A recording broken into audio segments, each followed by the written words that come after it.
ہے زندگی کا مقصد اوروں کے کام آنا۔ سرگودا کے شاہین ماں شاہد اقبال نے اپنی مدد آپ کے تحت ٹنڈوالن سندھ کے لیے تقریباً 10 لاکھ روپے مالیت کا راشن تقسیم کیا۔ اس کے حوالے سے مزید جانتے ہیں بگ نیوز کے نمائندے عثمان خان کی اس رپورٹ میں۔ مظلوم بستیوں کو سمندر نکل گیا، سیلاب کا بھی زور غریبوں پہ چل گیا، پانی نے ہر مکان کو ہموار کر دیا، ایک رات میں حویلی کا نقشہ بدل گیا، چاول اناج دالیں مربع اچار گڑ، ایک سال کا تھا رزق جو پانی میں کھل گیا، مٹی کے کچھ کھلونے بھی مٹی میں مل گئے، ممتا کی آرزو کا جنازہ نکل گیا، اے کاش جانور سبھی بن جاتے مچھلیاں، بے بس مویشی دیکھ کر پتھر بھی پگھل گیا، کچھ گھروں کی سمت بہاؤ کو موڑ کر شہروں کے ڈوبنے کا خطرہ ٹل گیا، ان بستیوں کے پیچھے کئی لوگ رہتے تھے، میں نے جو آج سوچا میرا دل پگھل گیا، رکنے کا وقت تھا ہی نہیں کون دیکھتا، ایک بوڑھا آج گھر سے نکلتے پھسل گیا۔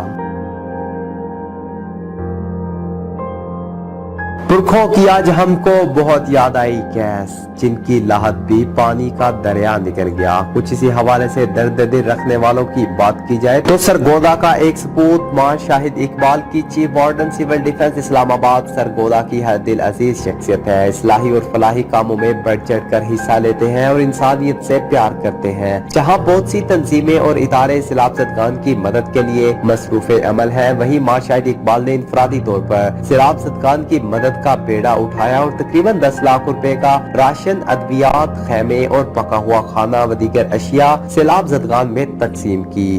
راستے کی مشکلات اور تکلیفیں بھی ماں شاہد اقبال کا راستہ نہ روک سکی۔ میڈیکل اور کھانے کا کیمپ بھی 4 دن تک مسلسل کام کرتا رہا۔ ان کا کہنا تھا کہ لوگ مشکلات کا شکار ہیں، سڑکیں ٹوٹ چکی ہیں، کھانے پینے کا کوئی انتظام نہیں، اس وقت انہیں جہاں خوراک کی اشد ضرورت ہے وہیں سب سے زیادہ مچھردانی اور مچھر مار ادویات کی بھی ضرورت ہے۔